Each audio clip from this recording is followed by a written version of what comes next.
How Gary, Indiana, the city of the century, grew up where it did is its own particular story, a story quite similar to and intertwined with the development of neighboring Chicago, which also grew from swamps and sand dunes, long deemed hostile to permanent human settlement. By the 1800s, not even Native Americans had made their homes here on the southernmost Indiana shore. In the earliest days of the area's recorded history, migrant tribes of Miami, Ottawa, and Potawatomi made use of native plants and fauna during their transient periods in the area, but none thought of staying a while. Farming was difficult, and no permanent villages were settled until the 17th century. Father Jacques Marquette, too, led a posse of traders and missionaries through the region along the Calumet River and reportedly camped at present-day Miller Beach near the Gary Park that bears his name.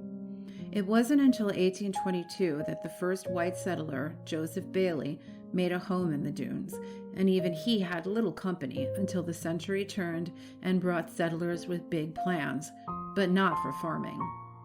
Beginning in the late 1880s, countless tons of sand were removed from the dunes and shipped to Chicago for building and industrial use as the post-fire city built with a fervor never before seen in human history. Forests, marshes, and sand dunes were leveled to support the burgeoning city of big shoulders, leading many other seers to imagine similar cityscapes in many other parts of the world, including the adjacent terrain. Albert H. Gary was a judge in these bustling days of development, and when he became chairman of U.S. Steel, he was determined to secure for his corporation a piece of the industrializing American world. Having watched the center of national industry moving from the East Coast to the Midwest, Gary chose what he saw as a prime location for his company to put down roots, a site close to the business hub of Chicago, the rail center of the country, and set on the shore of Lake Michigan, perhaps the most important port along the Gulf Atlantic trade route. Albert Gary's plan spawned the creation of the Gary Land Company and the Indiana Steel Company to build housing and the mill itself, respectively. The resulting complex held 12 blast furnaces, 47 steel furnaces, and a reimagined harbor to hold the largest steam vessels of the day.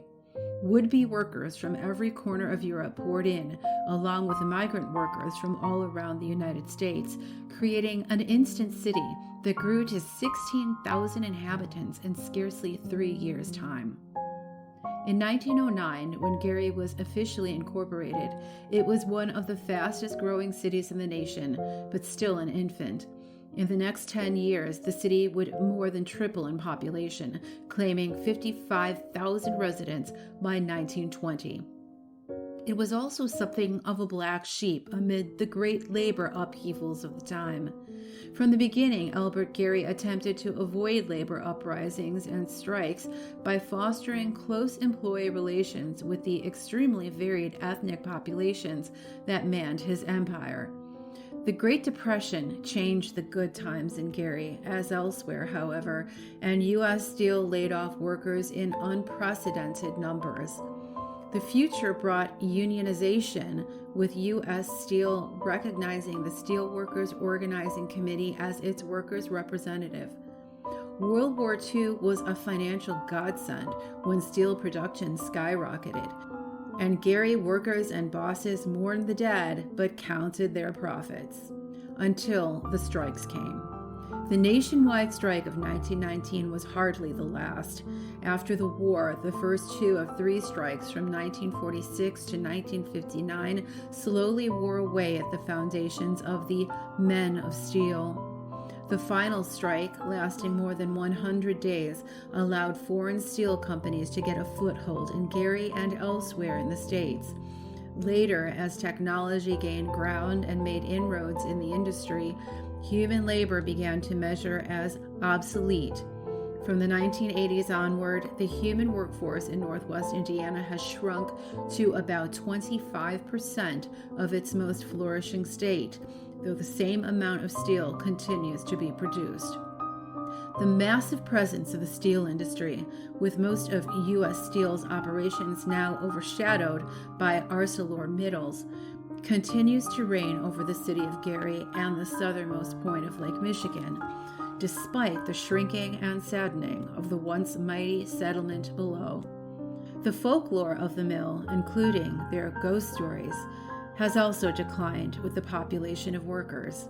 Still, some of the old stories are told of the days when the steel mills formed the entire structure of life in Gary, and when death by the mills was still a very real occurrence, typically sudden and horrifying. The loss of digits and limbs, men crushed by railroad cars, decapitations. More than 500 steel workers have perished at the Gary plant since 1906. Rumor has it that tragic accidents and deaths are still extremely common, but unpublicized by these highly secured lockdown corporations. Nonetheless, when someone dies, supernatural stories often follow, the dead perhaps making the cause of their fates known despite exceptionally secretive conditions. One of the most feared fates in the mills is of falling into the heat, the vats or ladles of molten metal. The steel can reach a temperature of almost 3,000 degrees, and a human body will apparently disintegrate the substance in a matter of seconds. The question of what to do with the ladle after such a mishap is one that allegedly continues to be a problem. Should the mill use it anyway, since there's no trace of the unfortunate vaporized body? Should it be disposed of respectfully, despite the tremendous loss in product, about 150 tons of steel? One worker told me of a woman who lost her husband in a ladle accident and demanded a body from the mill, wanting to give him a proper burial.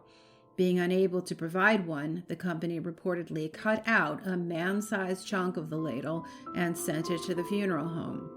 The mortician sealed it in the chosen casket and convinced the widow to have a closed casket funeral. Stories have circulated for years that ladles containing human remains are sometimes buried in Lake Michigan, leading to stories of fishermen off the Gary coast picking up men in the water who regale their rescuers with chilling stories of being burned alive and then disappearing before the fishermen's eyes. According to one such witness, it was in the early 1970s that he was fishing offshore of U.S. Steel in the early spring and saw a figure in the water about 100 yards away.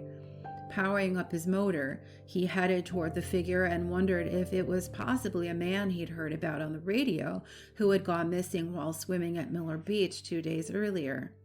The riptides in the dunes are notorious, leading to several deaths almost any given year, as are cases of those who attempt suicide in the lake by various means and who either fail to drown or change their minds. As he neared the figure, he saw that it was in fact a man, not at all struggling or looking at all frightened, pained, or fatigued.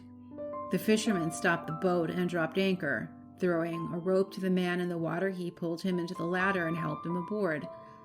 As he heaved him onto the deck, the rescuer noticed that the figure's clothes were work clothes, long pants, a long-sleeved shirt, and even work boots, all sopping wet. He recalls, "It was so odd. I almost laughed because the clothes were so weird for this guy being in the water off a beach area. I was used to seeing swimmers swimming off their boats and stuff like that, beach clothes. Of course, things just flashed through your mind, and all I could think was that he was a worker on a barge or a ship of some kind and fell overboard. But there was not a boat in sight of any kind, not even wreck boats or other fishing boats, as it was still really cold for the year. This guy had to have been there for a long time, but he seemed completely fine. He wasn't even shivering. He had close-cut hair, but he dried his face with the towel I handed him and smiled this big smile and looked right at me and said, 'No more work for me.' I asked what happened to him, and he didn't say anything, just shook his head, except that he was tired. I took him down to the bunk below and asked if he wanted food, and he said no, and wouldn't even drink water. So I told him to just lie down, and I'd radio for a police car to meet us on shore. And I went up and called and told them what had happened, and I powered up the motor to go in. But when we got there, I talked to the cops for a few minutes, and one of them went down to talk to the guy, and he was gone. So we thought he had come up and wandered off, but there was no one around anywhere.